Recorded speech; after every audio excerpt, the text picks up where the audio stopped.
for Journalism and Civil and Human Rights. We are excited to have you with us this evening for this dialogue with our current Ira A. Lipman Fellows and the work that they're doing. We're really excited about this, just as a kind of word of background. We just started the Lipman Center. I think we're in our third year, and the pandemic has kind of blown away my sense of chronology, if you'll forgive me. But we started this project and knew that we wanted to support journalism that broke ground and illustrated important and crucial issues in matters relating to civil rights and human rights. And in that time, we've been really able to support some work that's been really impressive. And I think that our current group of fellows continues that trend. And so I'm going to give a brief introduction of each person, and then we'll jump into the queue into the dialogue. But you will have time to weigh in. If you have questions, you can enter them in the Q&A section, and then toward the end, we'll have a little bit of time to deal with the questions that you all raise. And so if I haven't already said, thank you for attending. Thank you for being here with us this evening. So Brandi Kellam is a multimedia producer and reporter. As a journalist for CBS News, she covered the 2020 US Senate impeachment trial of former President Donald Trump and spent 5 weeks on the ground in Minneapolis following protests over George Floyd's murder by police. Brandi's reporting for CBS News has also focused on criminal justice reform, including criminal record expungement for individuals with nonviolent drug offenses and marijuana decriminalization. She joined CBS in 2017 after 6 years at MSNBC, where her work involved securing exclusive and high-profile guest interviews for the network from newsmakers such as Julian Assange to industry stars such as Aretha Franklin, or I should say, always prefaced, the great Aretha Franklin, the great incomparable Aretha Franklin. She's been an instructor at the SI Newhouse School of Public Communications at Syracuse University, where she earned her master's degree in broadcast and digital journalism, and she holds a BA in sociology from the University of North Carolina at Chapel Hill. Her Lipman project is on redlining in Newport News, Virginia. Next is Chris Gelardi, who is a narrative, investigative, and opinion journalist based in New York City. He reports on violence in the United States, including policing, immigration enforcement, and military intervention, and the resistance to it. Recently, his work has focused on US colonialism in the Caribbean and the Pacific. His stories have appeared in several publications, most frequently The Nation, The Intercept, and The Appeal. Jelani wrote from Guam on why the US territory was not used to relocate Afghan refugees and the indigenous resistance to a US military buildup in Guam. And finally, we have with us this evening, Madalyn Mendoza, who is a reporter for My San Antonio, an online extension of the San Antonio Express News and the city's leading news website.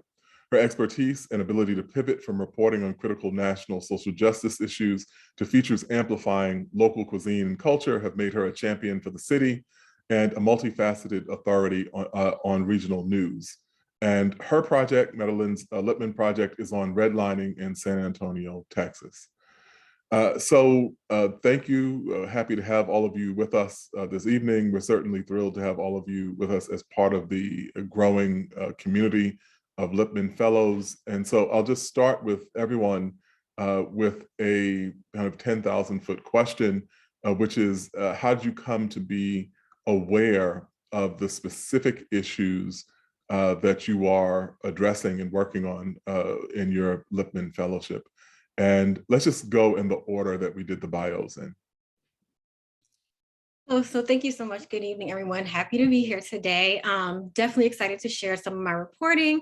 And so I have sort of a personal tie to the city that I'm also reporting on because I'm from the 757 Tidewater area of Virginia, which basically includes a metropolitan area of like 7 cities. And Newport News is one of those 7 cities. And so when I was thinking about doing my project, as you mentioned in my bio, I had been covering a lot of national news for most of my career. And I felt like it was an opportunity to give back to a community that I grew up in. And so that was where my focus was. And then after doing some research, one of the things that stuck out to me the most about Newport News is that it was listed as one of the most redlined cities in America at one point. And so that kind of struck me as someone from the area, had no idea that that was the case. And then seeing that definitely made me even more interested in covering the topic. And obviously I started doing more research and talking to people, and I learned that there are definitely some historical issues and systemic issues there that I came to be aware of that have been contributed to the conditions of the people that live there, people of color. Because when I was growing up, we always called it bad news. And I just kind of went with that because I, didn't know any better, but it's not really a badge of pride. It really, it showcases how people of color are really suppressed, because that phrase comes from a certain area of the city where there's a high number of concentrated people of poverty, people of color, and crime. So just to recap, to sum it up, I thought it was really important to tackle that name, that I guess, for lack of a better word, that street name for Newport News, and really look at why it's like that. So that's what my research focuses on. Chris? Yeah, so I, like you said, Jelani, for my Lipman project, I went to Guam and reported on the indigenous resistance to a U.S. military buildup going on there. Guam's like a U.S. territory, along with another set of islands on the same archipelago. And I came to the idea a couple years ago, actually, just kind of like developing beats as a reporter and kind of getting into this idea of reporting on what I call state violence as a beat. And yeah, really interested in US territories and the idea of the US as like a colonial power. So I did some reading. I read How to Hide an Empire by Daniel Immerwahr, is a great book. And then I started listening to some podcasts, and I got in touch with a local reporter actually on an island near Guam, which is another US territory. And she just started telling me about all this this big military buildup that the US was engaging in as sort of like a face down China kind of thing. So it was very interesting to a lot of levels. Like there's the international relations level, and then there's like the local level, like destruction related to the military buildup. So I did a couple short pieces with the local reporter a few years ago, and then just have been trying to get to the island since. So the Lipman Fellowship was a great way to do that. Yeah, so that's kind of how I came to it. Madalyn? Hey everyone, nice to be here. So excited to finally talk about what we've been working on. Going off of what Brandi said, I know that our projects dovetail pretty nicely together. For me, my whole reason of why is like Brandi, the fact that I didn't know redlining existed in San Antonio, or the factors that were against the people that live in my neighborhood, the neighborhood that I was born into. They are some of the poorest zip codes in San Antonio. And so growing up, you didn't really understand because you're kind of isolated in these areas. But San Antonio has one of these things, like Brandi mentioned, bad news. Everybody wants to ask, oh, what high school did you go from? Or what high school are you from? And people don't really understand the underlying meaning behind that. It's because of the educational funding that goes to different sides of the city based on the tax revenue they're able to raise. So in turn, that has like these tentacles of redlining that start from the 30s all the way to the 50s. And now with the pandemic, it's revealed all sorts of systemic issues, from digital gaps, digital divide, to broadband access, just all sorts of things. So back to the beginning, it's the whole reason of, my demographic, my readers, they're in their early to mid 20s or early 30s, and like me, probably didn't learn about the history of San Antonio in school. And the amazing part of it all is that the people, these key leaders in all of this, are still able to tell their stories. I was still able to connect with them and get their oral history of it all. So I think that was really neat. I'll say to Madalyn and Brandi that I have my obvious biases, which is that the importance of history in contextualizing news.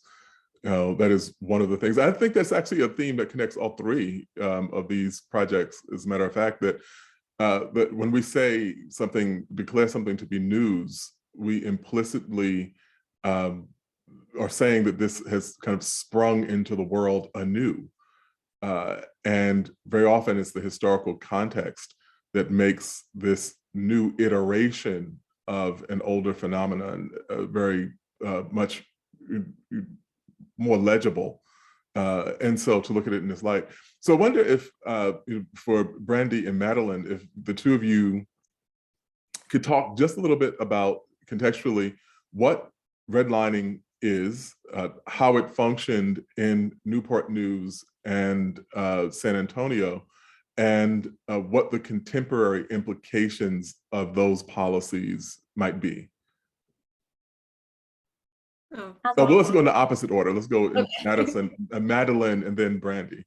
Right. So in San Antonio in the 1930s, well, I guess to go back, some of my research involves just this timeline of how there was a disinvestment in the Mexican-American community. So if you even want to go back before redlining, in 1921, we had a massive, the deadliest flood San Antonio has ever seen. And it was highly concentrated in these areas that later became redlined also. So families, parts of families were just wiped out. And if we go back to our Express News archives, you see a lot of Mexican surnames that are among the dead. So that was really heartbreaking to see.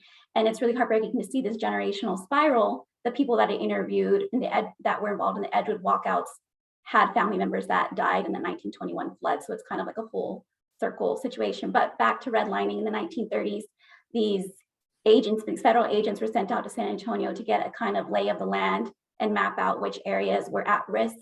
And in the South, it was basically the communities of color were the riskiest to give money to. And so I think the most interesting part of reading through these documents is that they interviewed stakeholders, so wealthy bankers, people that now have still a lineage of wealth here in San Antonio. And one man in particular called Mexicans a menace to society and a menace to the economic situation in San Antonio. And so that report was given back to the US government to assess which places would get loans. And so from that point on, it was harder to get a homeowner's loan in 78207, 78225, anywhere in the South or East or West sides, anywhere or of city center. And so now moving forward, as I touched on earlier, it was harder for these homeowners to get loans, to fix up their houses, to expand their housing situation, and in turn, harder to raise taxes, harder to finance their schools, get accredited teachers, get the right school supplies. And now moving forward in the current age with the pandemic, these are the same areas that are having a hard time getting vaccine access. Wow. If you look at the economic stress indicator, and then pair that with the current situation of the vaccine rollout in the redlining, they're all mirrors of each other. So it kind of shows you just how far these tentacles have reached. And the COVID pandemic really revealed all of that. Brandi? Yeah, so not to just to piggyback off what Madalyn said, I think you did a great job of defining redlining. So I'll sort of focus on how that looks in Newport News.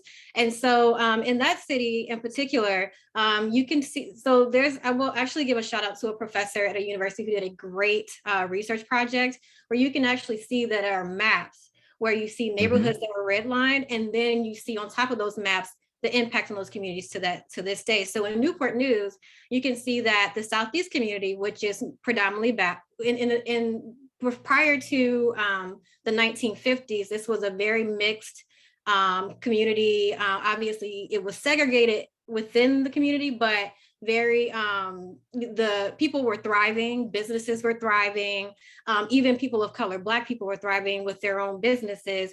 And then you see a event happened in 1958, which was after redlining, which sort of actually falls in line with how redlining predated this 1958 merger of the two cities. And the Southeast community, which was redlined, then becomes an area of white flight. So once Newport News merges with a neighboring city, white residents see opportunity to build in more northern parts of the now larger city, and you see white flight. So the area that people call the Southeast, which was historically called the East End, where you actually had very historical figures that like who are very famous. Ella Fitzgerald was from that area. And so you have these very successful, prominent Black figures who came from a community that was rich and wealthy in terms of resources and people. And today you see that as abandoned buildings, abandoned houses. Most projects are located in the Southeast community. And so as a result of redlining, it created this environment where you had events that took place over the course of the last 50 years. Well, now that community is, it's just extremely impoverished. And those maps that show those redline communities also show that that area has, I mean, it's next to basically the largest coal field in the state of Virginia. And you can drive past the Southeast community and it's just mountains of coal. You can't miss it. You have that. You have, like I said, housing projects that are just totally dilapidated. You have the poorest schools in the city. Obviously, like the poorest voting districts in the city. And all of that basically is a result of how redlining was able to create an environment where these other events took place that really did become detrimental to the people that lived there. So it's a kind of striking instance of self-fulfilling prophecy, I guess, in both of these cases, where people and communities are deemed lesser, and then policy is enacted that in fact make these communities lesser in terms of their resources and their ability to build institutions that can really function on their behalf. Absolutely. What do you say, Madalyn? I think the interesting thing about San Antonio in itself is that in a city where, I mean, I can ask you all what you think of San Antonio when you hear about it. You probably think of fiesta or tacos or Mexican food, and that's something that we really pride ourselves on. You know, fiesta is our headliner event. It brings in tons of money for nonprofits, which is great. And it's the big pool here in San Antonio for tourism. But at the same time, one of the biggest things that are celebrated, Mexicans were so pushed into a corner and just this disinvestment, but it's still such a big pool for the industry and for San Antonio as a whole. But there's just this big gap of disinvestment in that community.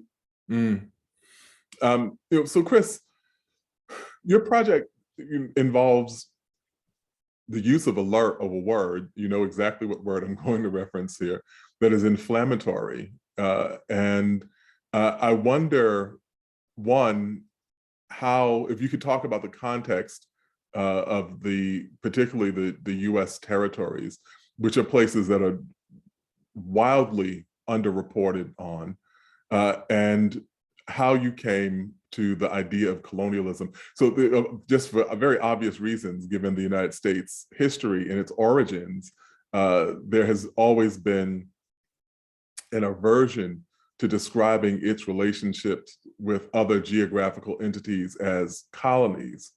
And you use that term explicitly in describing the relationship of these places. So I wonder if you could talk contextually, as Madalyn and Brandi did, about the background that your work appears in. Yeah, that's a fantastic question. So in terms of the explicit use of the word colonialism, I do kind of understand some backlash to it, like generally, because certain political tendencies, I think for better or for worse, are using terms like colonialism and imperialism to describe more like abstract concepts and to try to like reframe certain notions of like oppression and stuff like in different terms. But I think the US relationship to its territories is explicitly colonial.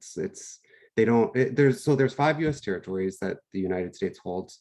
It's Guam and the Northern Mariana Islands in the Western Pacific, and then there's American Samoa down in the Southern Pacific, and then there's Puerto Rico and the US Virgin Islands in the Caribbean.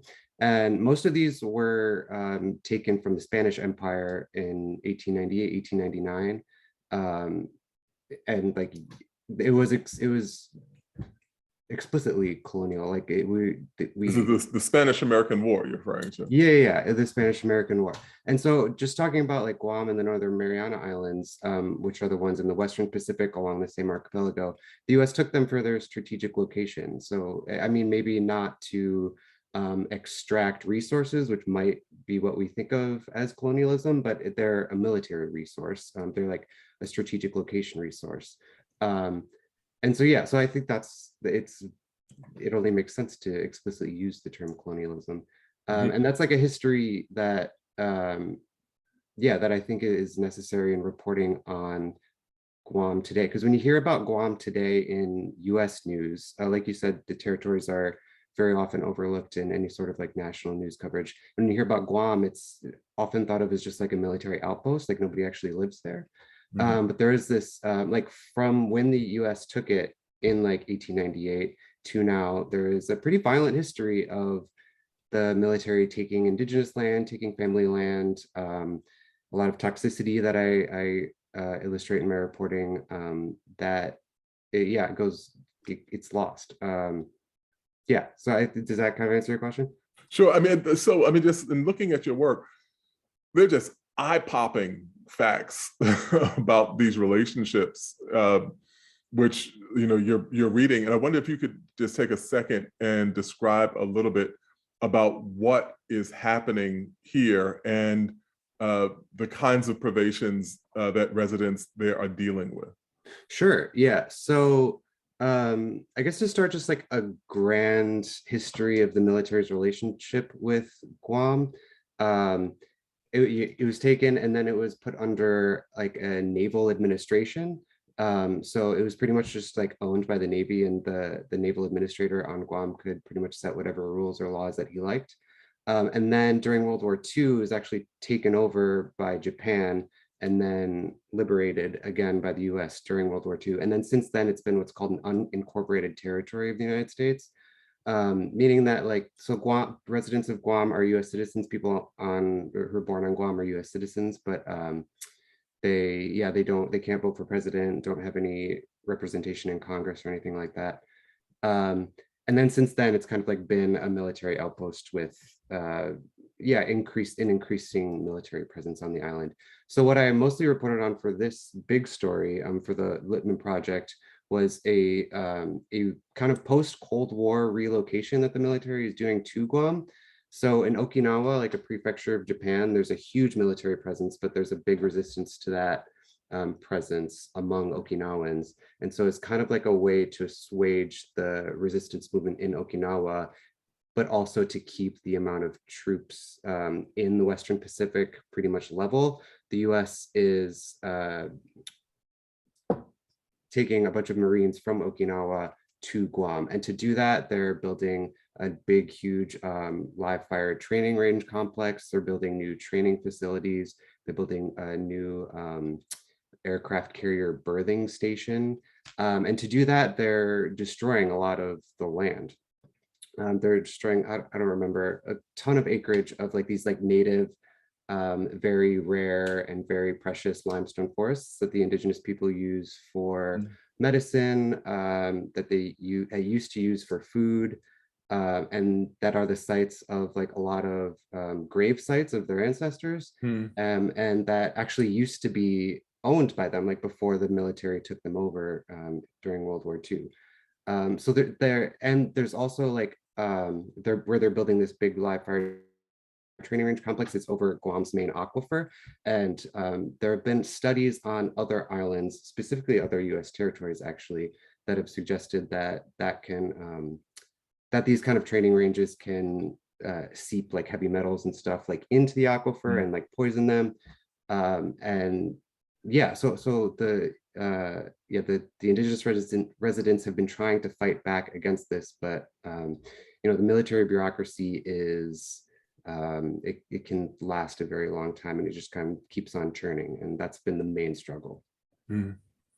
So because this is a journalism school, and presumably a significant portion of our audience are people who are in fact journalism students, I have to raise the technical question, and if we can go in the order of Madalyn, Brandi, and Chris. Can you talk to me about how your reporting strategy for your project and how you have gone about gathering the information that you utilize in your story? Yes, that has been actually one of my favorite parts of this whole process. As complicated as San Antonio's history is, San Antonio is a great community when it comes to rallying around each other. So immediately when I was awarded this fellowship, my contact list just grew. I actually was able to get in contact with Demetrio Rodriguez's daughter. Demetrio Rodriguez is one of the parents of Edgewood that spearheaded the huge lawsuit against Edgewood that went all the way to the Supreme Court. So his daughter, Patty Rodriguez, is still a champion for equitable education.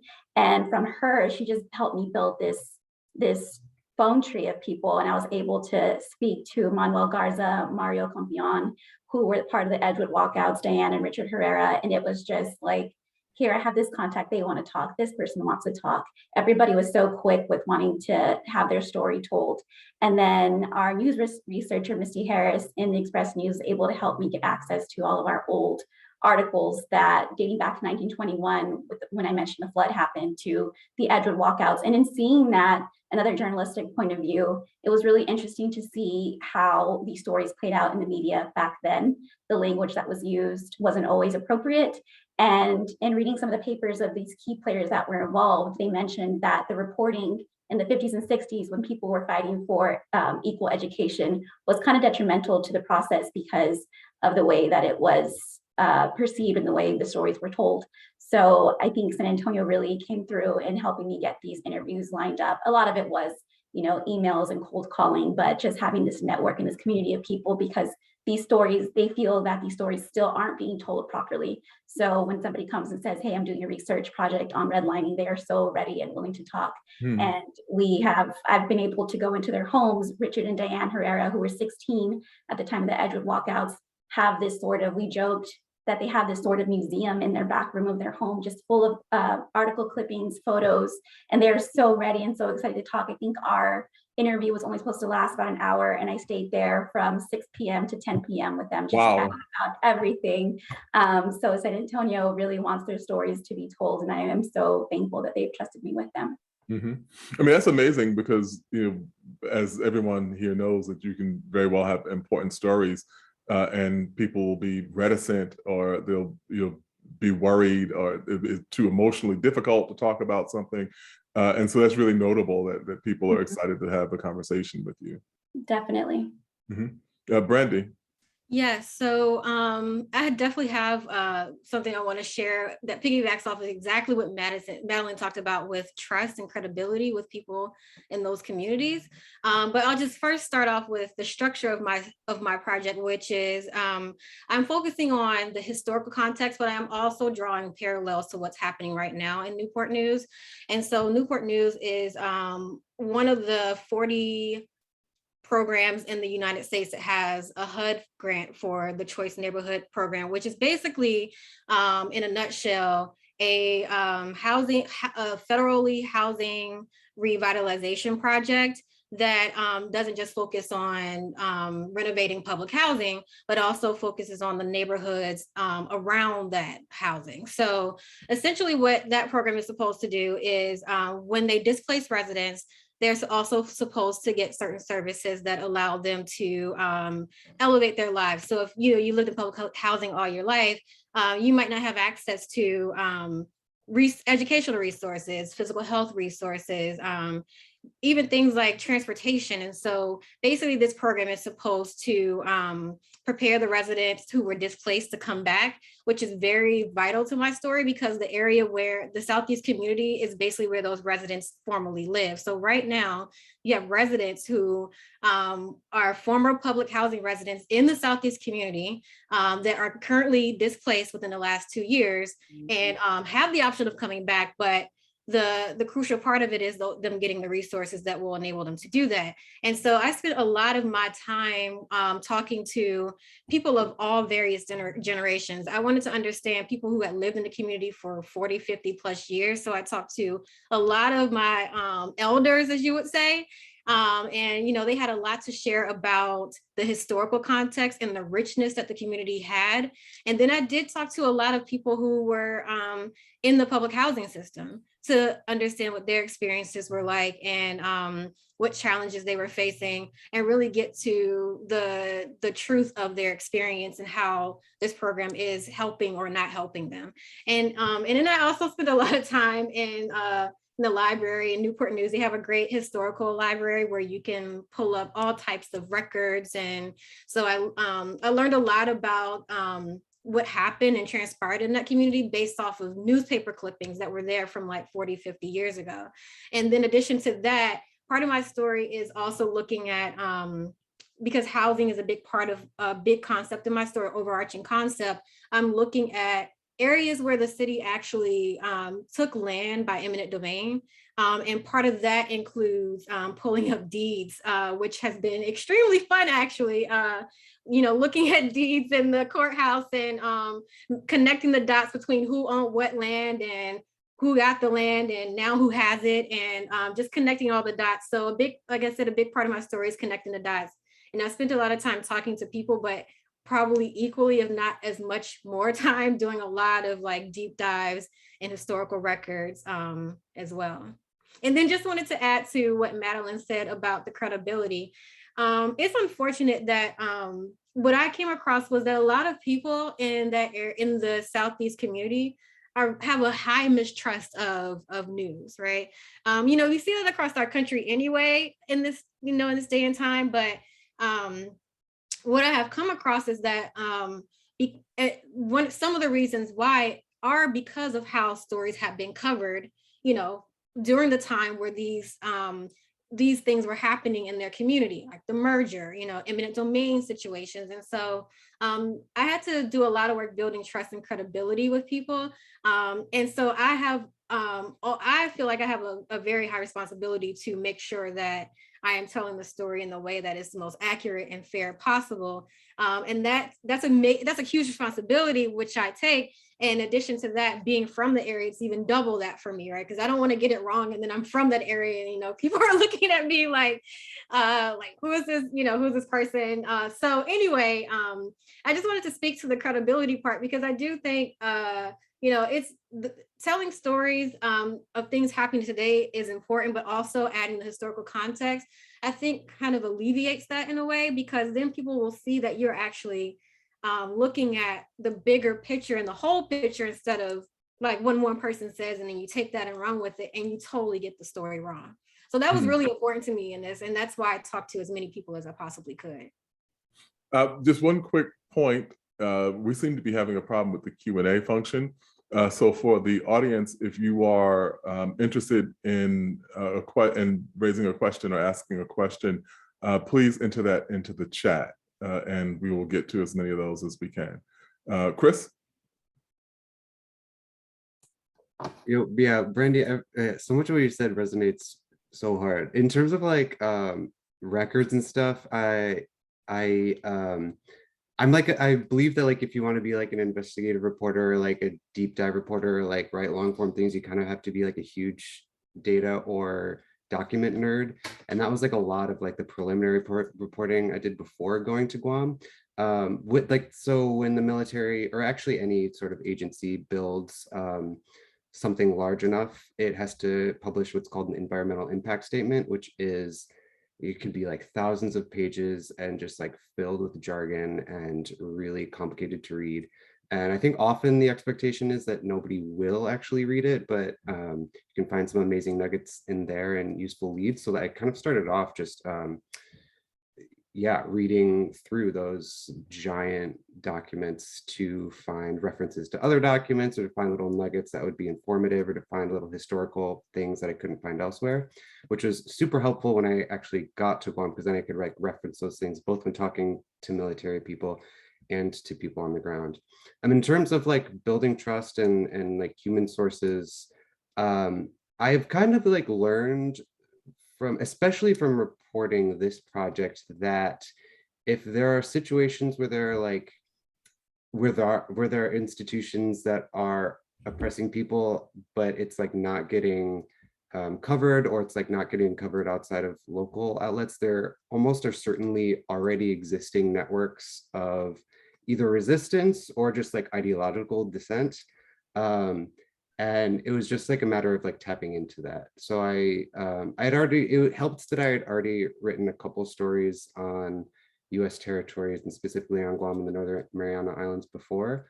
But like once I found this core group of like dissenters who were also reading the environmental impact statements, were trying to inform their community about like what the buildup would actually result in their community, that opened so many doors. And then like once they saw that I was like actually interested in talking about like the military toxicity from the 80s and 90s, or the World War II, or like the effects of Japanese occupation, they were super down to talk to me, and they had an incredible wealth of information, and they were able to refer me to like people outside of that activist network. They like introduced me to like healers whose forests are going to be torn down, and like fishermen whose fishing grounds are going to be affected by the live fire training range.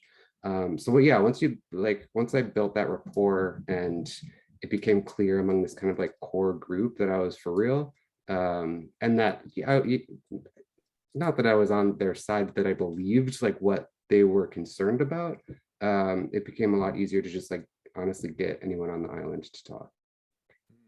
The fact that you were reporting, or the institution in question here, whose behavior is being questioned, is the United States military, did that present an obstacle in pursuing the story?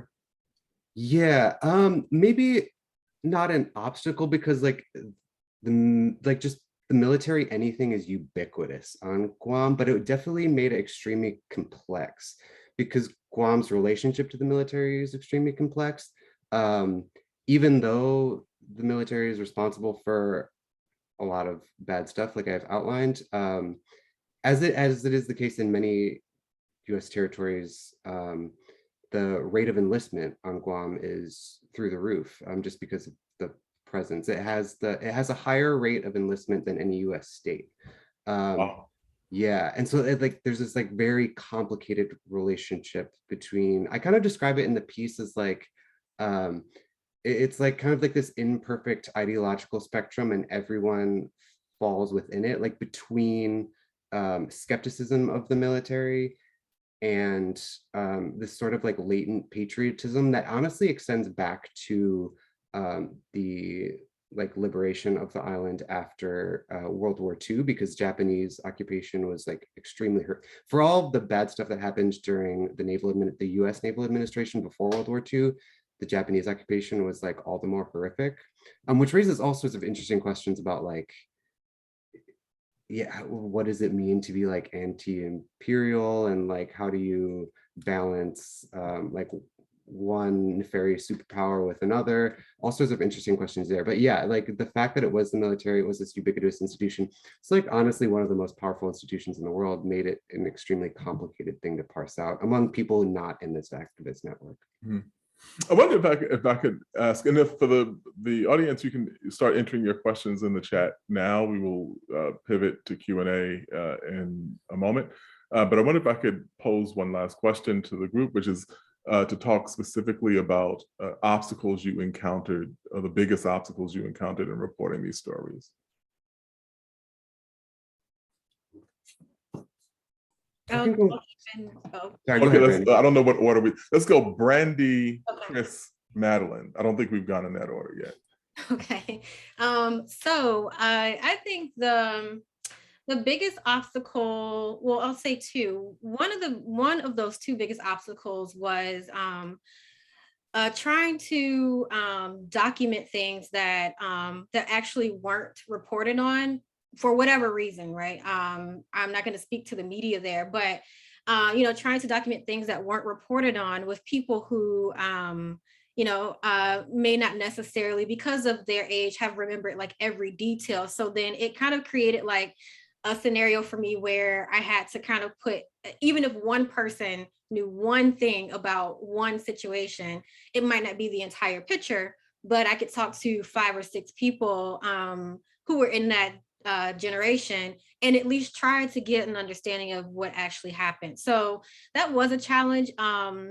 And so I was able to work around that. And I also think the other challenge I had with some of the more present day stuff was that there were people who wanted to speak out about things, but as a journalist, it's hard to report hearsay. So you want to actually report the truth, but the people that you're working with may not necessarily have the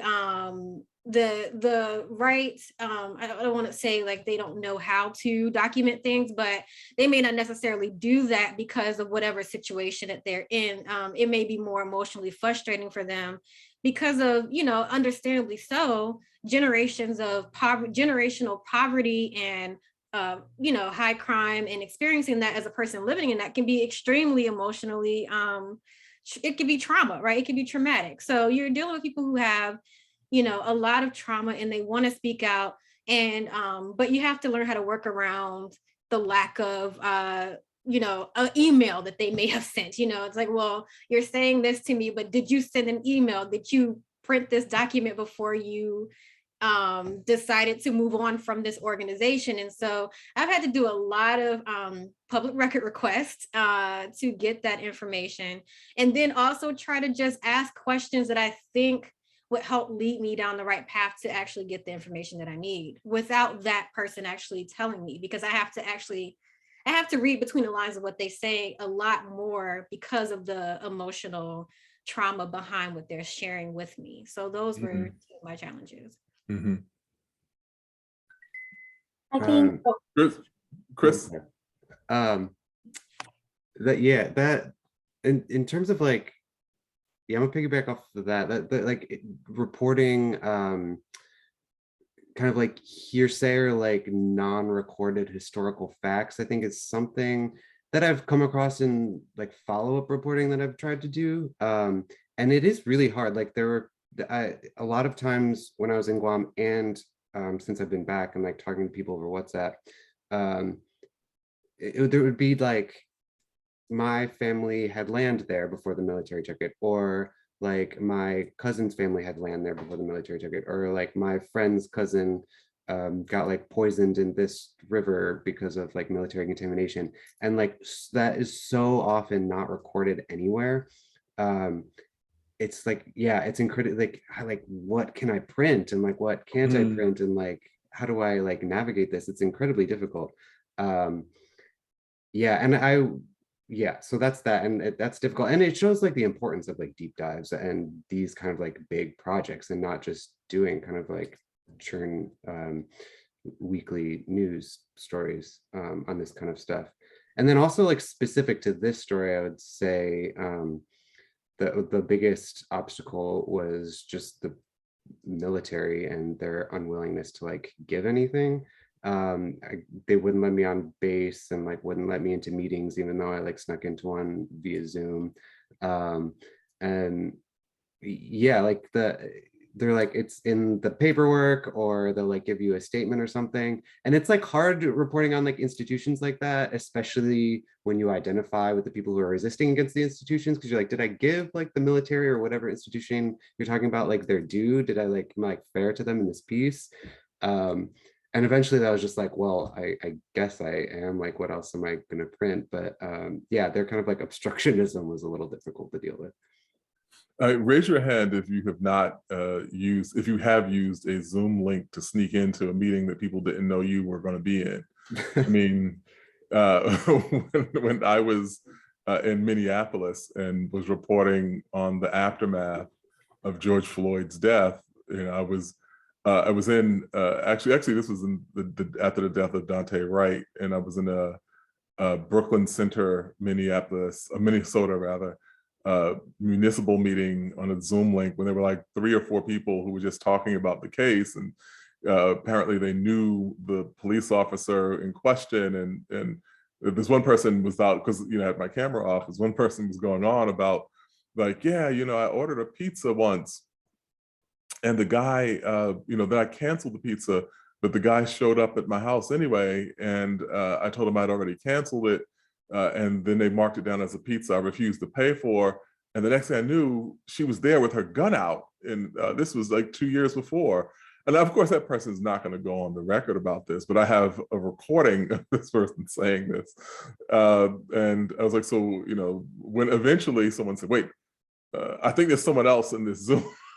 The conversation changed dramatically, but I was like, tell me more about this gun incident. And so, you know, as terrible as, you know, this kind of remote era has been, it has presented some opportunities to just kind of to do with, you know, Joan Didion, who said that, you know, the fact that she was a tiny woman, and said that that was a huge advantage to her when she was reporting, because no one could ever imagine something so small could be a vector of harm to them.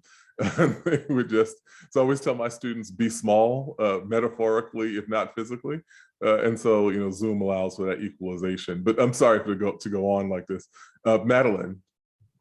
Well, I didn't sneak into any Zooms, but I think the biggest challenge that I encountered was an emotional investment aspect of it, reading some of those reports, because like Brandi mentioned that she is from her area that she's reporting on, I am from the same area that was very harshly redlined.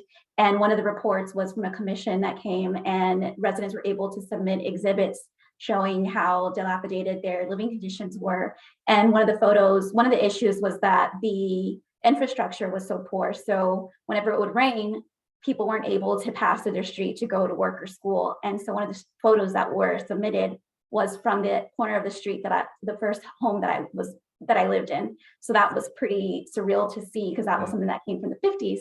And then just reading the reports from the bankers that were saying that Mexicans were a menace to society. Those were the nights that I had to kind of put away the research because it was getting a little too much. And then pigtailing off of that, I think finding a focus, realizing that there's so much history and so much involved in redlining that it's impacted everything from health to education to pandemic response, and trying to find that focus has also been difficult because I want to tell every story and touch on every single thing. And I think to sum it all up at the end, I also wanted to add information about what's being done now. And there's this kind of looming sense of optimism, but no concrete solutions to what's been done. We have grassroots programs, we have people saying they're going to do this and that and the other, but no concrete solution. And I think that's kind of where I have a kind of weird ending to my reporting right now because of that. Mm-hmm. You know, so particularly for Madalyn and Brandi, to what extent are entities, institutions, and or individuals who were responsible for these decisions still around? I'm not sure if there are if there's anybody still around. I do think that we have a lot of progressives in city council or, you know, in our city leadership that are working to kind of bridge the gap in education, or even at the state level. But I don't think there's anybody still around that kind of put those policies in the process. Mm-hmm. I would also say that is the case, but you can see shadows of that in Newport News. So because it's also, I mean, even the way the city is just shaped, it's just like one long strip. So it's easy to congregate the way people vote based on where they live. And so I think you see shadows of that based on where people live, but also people in power. I think you see a lot of things that happened prior to, I mean, back 50, 60 years ago, you see remnants of that, and you see almost like things are cyclical. So you see it may be a different program that's been enacted now, but it's ultimately still potentially displacing people and further gentrifying the southeast area of Newport News. So even though those same people may not necessarily be in place, some of the ideologies are, you see remnants of that, and then you see how current actions are reflecting that. Yeah, I mean, it's interesting. The reason that I raised that question is that, you know, for instance, when people started inquiring about banks that had profited from the slave trade or from slavery in some way, shape, or form, you know, what unfolded was a kind of genealogy. So you might have a modern bank that has only been in existence since, you know, 1974, but it was the product of mergers and acquisitions and so on. And when you go back to the original institution that this bank descended from, they were heavily invested in slave ships, or they had millions of dollars in loans that they accepted slaves as collateral for, or that sort of thing. And so it was interesting to me about the extent to which, you know, banks or you know, prominent, you know, banking individuals and so on was still around, or maybe like how that money and influence and wealth had moved through generations in those places. And so the last thing oh, I'm sorry, Madalyn, were you going to say something? Yes, I was going to mention that I did look through some of those reports from the Hulk reports and the banks that were explicitly mentioned. I did some research on them, and they went out of business or ceased to exist probably the 60s or 70s. And I couldn't figure out which banks took over after that. But some of the stakeholders I did mention that said these terrible things. Of course, they do still have a family lineage here in San Antonio and are still of prominent stature here. But as far as the banks go, I couldn't really figure out which one. I know somebody had to have taken over that situation, but I couldn't quite figure that out. So I will end with this one question. I think that probably people are not able to submit questions. I'm assuming that they aren't, because we don't have any questions in our chat. But I'll ask a uncommon question, but I think it's an important question, which is that all of you have talked about, you know, to some extent, the difficulty of reporting these stories and kind of dealing with the trauma that people have experienced. And the nature of this work is that you are very often exposed to, you know, secondhand trauma, things that people are having difficulties dealing with. And I wonder what approaches you all have taken to self-care as you explore and report these kinds of stories.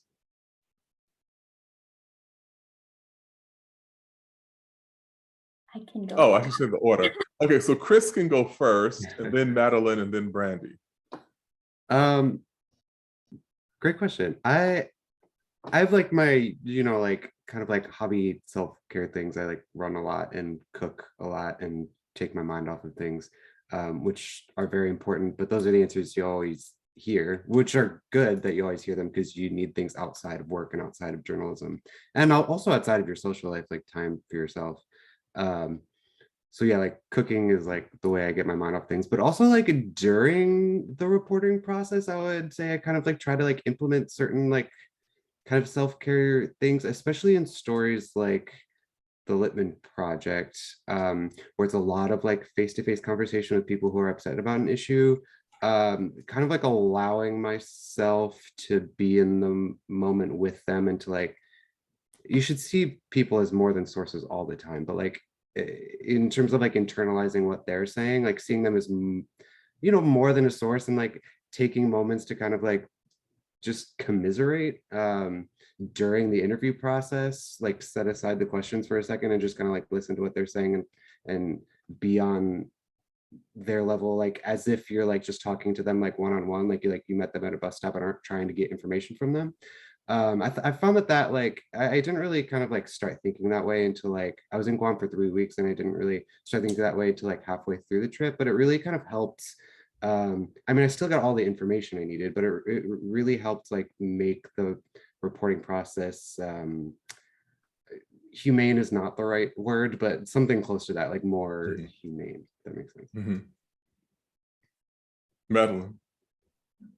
So like Chris said, my interviews for the most part were very personable, and it was just, for me, it was meeting with somebody who I understood their story. So that wasn't the most, that didn't involve the most mental gymnastics. It was the deep dives that I had to stop myself because I was staying up to 3 a.m. in the morning just going through old newspapers.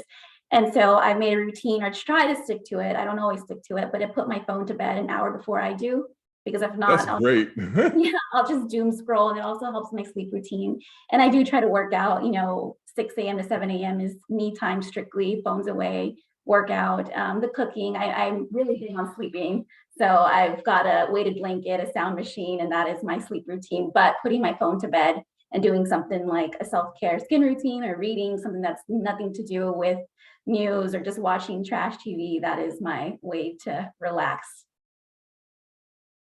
That is also my guilty pleasure. And then I also, like Chris, have a hobby. So I knit, because knitting is like a different type of activity for my brain. But in addition to that, I do think that that trauma is real. And so it does create secondhand trauma in a way. And so I've actually had to take breaks from my reporting. So instead of, working for weeks and weeks straight, I may do like 2 or 3 weeks, or 2 weeks or so. But then, like, because I'm so invested in the content, I have to take a step back, because I can become, like Madalyn said, so invested that I can get lost in the reporting. And so I have taken breaks at times, just to, clear my mind. And then it actually helps when I come back to have a better sense of direction when I'm reporting on the topic, because you can easily get lost in it. So breaks have been really helpful for me.